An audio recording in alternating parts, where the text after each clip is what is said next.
दिन था 14 नवंबर 1995। चीन के बीजिंग शहर में एक ऐसी घटना घटती है जो कि आज तक रहस्यमयी और अनसुलझी है। और आज 2023 में इस घटना को 27 साल हो चुके हैं और आज भी लोग इस घटना से भयभीत होते हैं। नमस्कार दोस्तों, मैं हूं अमित और आज मैं सुनाने वाला हूं आपको चाइना के बीजिंग शहर की एक डरावनी और अनसुलझी रहस्यमयी कहानी। यह कहानी चीन के बीजिंग शहर से शुरू होती है। नवंबर का महीना था, ठंड भी काफी ज्यादा थी और बाहर कोहरा भी था। उसी रात रूट नंबर 375 की एक बस चलती है। चीन की बस नंबर 375 अपने निर्धारित समय पर युआंग मिंग हुआन बस टर्मिनल से जियांगशान यानी फ्रेगनेंट हिल के लिए निकलती है। बस पूरे यात्रियों से भरी हुई थी और कुछ किलोमीटर चलने के बाद बस से धीरे धीरे यात्री अपने अपने बस स्टॉप पर उतरते चले गए। अब बस पूरी तरह से खाली हो चुकी थी। बस में अब एक ड्राइवर और एक महिला कंडक्टर ही बची हुई थी। फ्रेग्रेंट हिल का सफर अभी लंबा था क्योंकि अभी और 7 स्टॉप बचे हुए थे। लगभग आधी रात का समय हो चुका था। चारों ओर सन्नाटा पसरा हुआ था और जिस रास्ते से यह बस जा रही थी वह रास्ता भी गांव और जंगलों से होके गुजरता था। एक दो स्टॉप गुजरने के बाद बस नंबर 375 समर पैलेस के बस स्टॉप पर रुकती है। यहाँ पर एक वृद्ध महिला और एक 19 साल का लड़का और एक कपल चढ़ते हैं।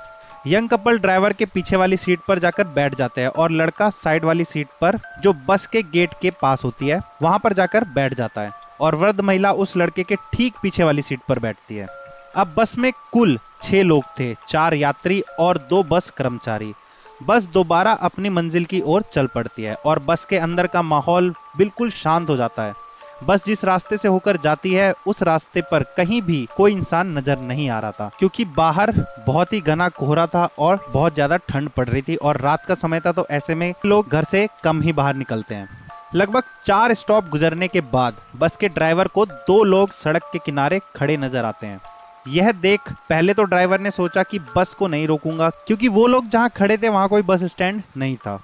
लेकिन महिला कंडक्टर के समझाने पर ड्राइवर ने बस रोकी। महिला कंडक्टर ने कहा कि ये इस रूट की आखिरी बस है और उन्हें कोई दोबारा बस भी नहीं मिलेगी। बस रुकते ही वह 2 लोग बस के पीछे वाले दरवाजे से अंदर दाखिल हो जाते हैं।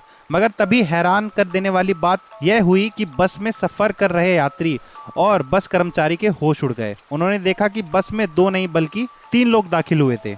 उसमें से 2 व्यक्तियों के चेहरे बिल्कुल सफेद थे। तीसरे व्यक्ति को उन्होंने अपने कंधे के सहारे देकर खड़ा कर रखा था।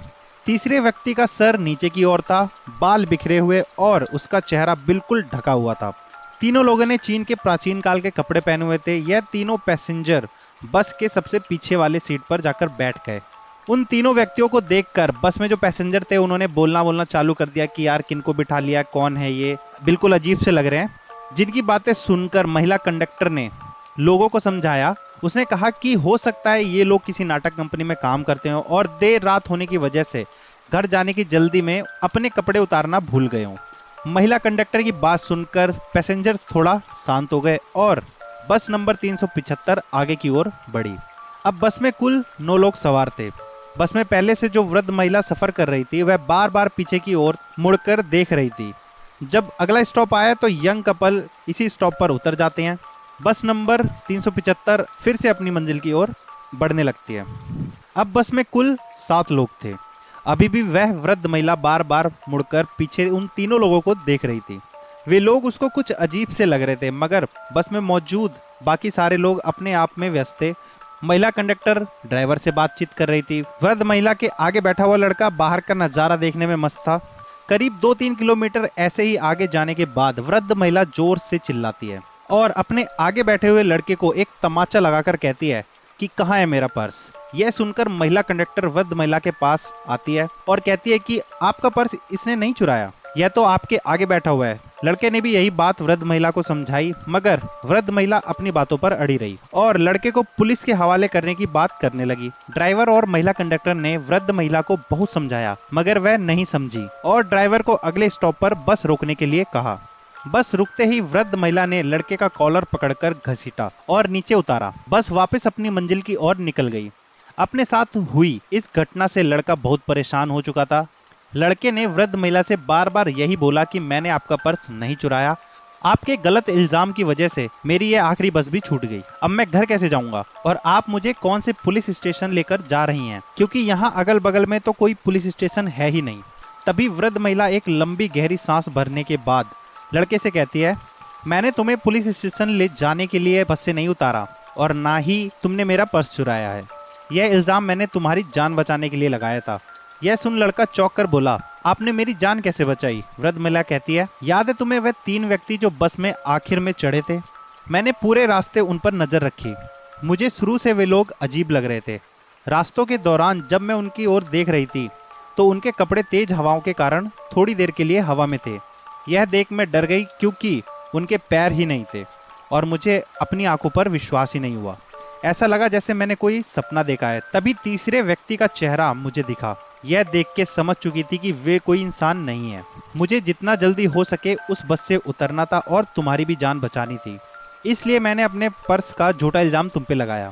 यह सुनकर जब लड़के ने उससे पूछा कि यह बात ड्राइवर और कंडक्टर को क्यों नहीं बताई, तो वृद्ध महिला ने कहा कि उन्होंने यह बात गंभीर रूप से नहीं ली थी और कहने लगे कि माताजी तुम्हें ही आंखों का कोई धोखा हुआ है। इसके बाद वृद्ध महिला और लड़का तुरंत पुलिस स्टेशन जाते हैं और पुलिस कर्मचारियों को अपने साथ घटी इस घटना के बारे में बताते हैं, लेकिन पुलिस कर्मचारी उनकी बातों का यकीन नहीं करते और बिना कोई बात सुने और रिपोर्ट लिखे उनको घर जाने के लिए बोल देते हैं, लेकिन उनका नाम और पता अपने पास ले लेते हैं। साथ में पुलिस यह आश्वासन देती है कि अगर इस तरीके की कोई घटना हुई तो उसके ऊपर पुलिस कार्रवाई जरूर करेगी। वृद्ध महिला और लड़का अपने अपने घर चले जाते हैं और अगले दिन सुबह 15 नवंबर को पुलिस को सूचना मिलती है कि युआंगमिंग वांग बस टर्मिनल से फ्रैग्रेंट हिल तक जाने वाली रूट की बस नंबर 375 गायब है। वह अपने निर्धारित बस टर्मिनल तक अभी तक नहीं पहुंची। पुलिस को यह सूचना मिलने के बाद यह समझ आ गया था कि वृद्ध महिला और वह लड़का जो कह रहे थे वह सच था। तुरंत पुलिस वृद्ध महिला और लड़के को पुलिस स्टेशन बुलाती है और उनकी बताई बात को रिकॉर्ड करती है। देखते ही देखते पूरे चीन के बीजिंग शहर में यह खबर आग की तरह फैल जाती है। रूट नंबर 375 की बस गायब है। पुलिस की काफी मशक्कत और छानबीन करने के बाद भी बस नंबर 375 की कोई जानकारी नहीं मिल पाती। यहाँ तक कि पुलिस के सारे सीसीटीवी कैमरे खंगाले मगर कहीं भी उस बस का नामो निशान नहीं था और देखते ही देखते इस घटना को पूरा एक दिन हो चुका था। 16 नवंबर को पुलिस को सूचना मिलती है कि एक बस नदी में गिरी हुई है। पुलिस मौके पर जाती है और उस बस को नदी से बाहर निकालती है। पुलिस यह देखकर चौंक जाती है क्योंकि जो बस नदी में गिरी हुई थी वह बस 375 थी। यह बस फ्रैग्रेंट हिल से करीब 100 किलोमीटर दूर तक नदी में मिली थी। अब सवाल ये था कि यह बस 100 किलोमीटर दूर यहाँ आई कैसे? पुलिस क्रेन की मदद से उस बस को निकालती है। बस के अंदर से कुल 5 मरे हुए लोगों की लाशें निकाली जाती हैं, जिनमें से एक ड्राइवर और एक महिला कंडक्टर की थी। चौंकाने वाली बात यह थी कि उन दोनों की लाशें बिल्कुल ठीक थी, लेकिन बाकी जो 3 लाशें थी पूरी तरह सड़ चुकी थी, जो कि बहुत ही अजीब बात थी क्योंकि एक दिन पहले मरे हुए लोग की इतनी सड़ी हुई लाश कैसे हो सकती है, जबकि ड्राइवर और कंडक्टर की लाशें अभी तक सही थी। अभी तो और भी बहुत सारी चीजें चौंकाने वाली थी।